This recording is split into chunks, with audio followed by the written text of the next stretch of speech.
Homelessness in the United States is an urgent public health issue and humanitarian crisis. 59% of all Americans are one paycheck away from homelessness. Experts believe this is due to an increase in poverty or the lack of affordable housing. Fortunately, there are agencies like the Salvation Army that are willing to tackle this crisis. Salvation Army is a nonprofit organization that needs our support in providing housing programs and resources for individuals and families in need. Based on my family's involvement in the Salvation Army in San Antonio, I've been active in various programs since I was in junior high, and I have seen firsthand the hope that these programs give these people. Today, we will learn about the issues the impoverished and homeless community faces, the things the Salvation Army offers to help, and the differences we can make on the community by giving to the Salvation Army.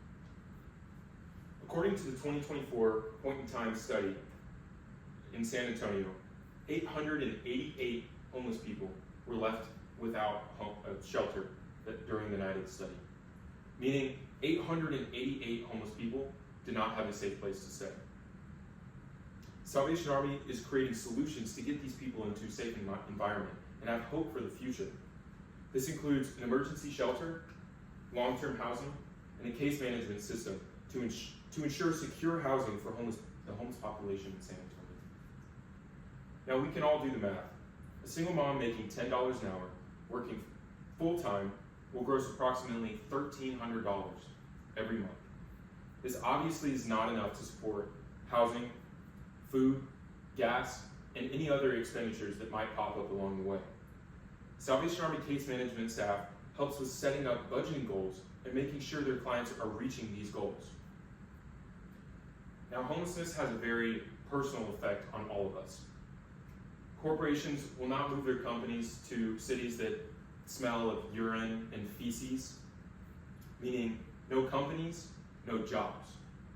The house values would decline if there's homeless people walking around the neighborhoods.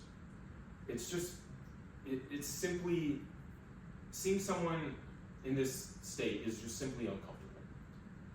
We need to be united and generous of our time and money to support the Salvation Army in alleviating homelessness. Regardless of the reasons, there's thousands of homeless people. And it's not for us to judge whether it's due to laziness, addiction, or just plain out bad luck. We need to have the attitude of giving and helping Salvation Army in ending the homeless crisis. Now, you can see the Salvation Army has facilities like the Dave Coy Men's Shelter,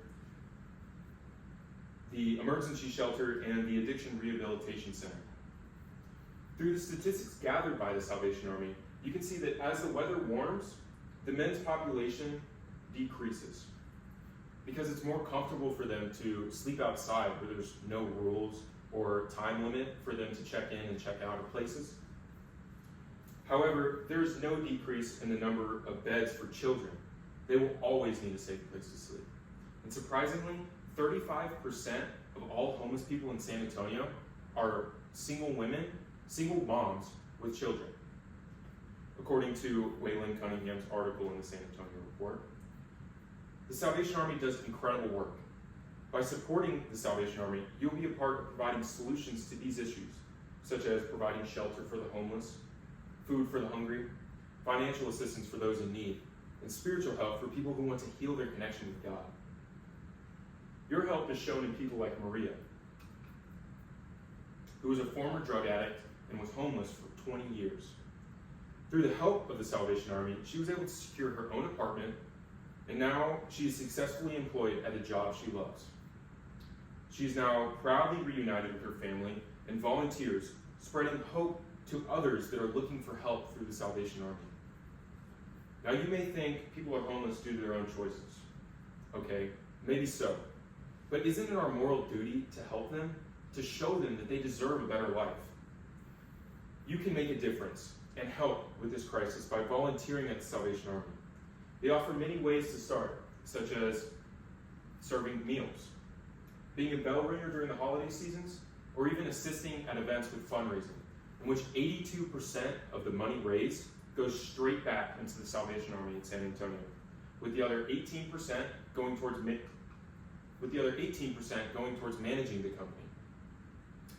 Now imagine you're going down into your apartment laundry room and you see a homeless person sitting there in the warm room sleeping. Now, I imagine you probably wouldn't feel safe doing your laundry there with that.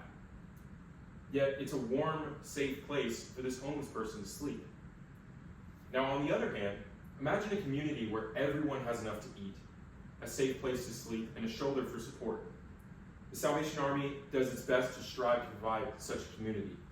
With your help, the Salvation Army can create infinite success stories and give children the future they deserve. Today, I've shared with you the issues the impoverished community faces, the goods and services the Salvation Army uses to help, and the differences we can make in the community by helping the Salvation Army. Your support can make a world of difference for these lives. Help the Salvation Army, and from the wise words of Gandhi, be the change you want to see in the world. Do y'all have any questions? Yes. What programs have you participated in, and how did that make you feel? So the programs that I've participated in is I've gone to multiple fundraisers. I've done the Red Kettle during the bell ringing services during the holiday season, and I've done a shoe-in, which is actually an event that we hold, and it brings in children before the first day of school, and we allow them to pick a new pair of shoes to wear to the first day of school, and it feels awesome. It feels awesome. You get to see the hope and the happiness on these guys' faces when they get a new pair of shoes. It's really awesome. That's great. Does anybody else have any questions? Maybe. Did you get to meet Maria? No, I've never met Maria, but she is a real person, and her story is on YouTube, and I have the video linked in my speech, so we can watch that. You have a question? How long can they stay in the emergency shelters?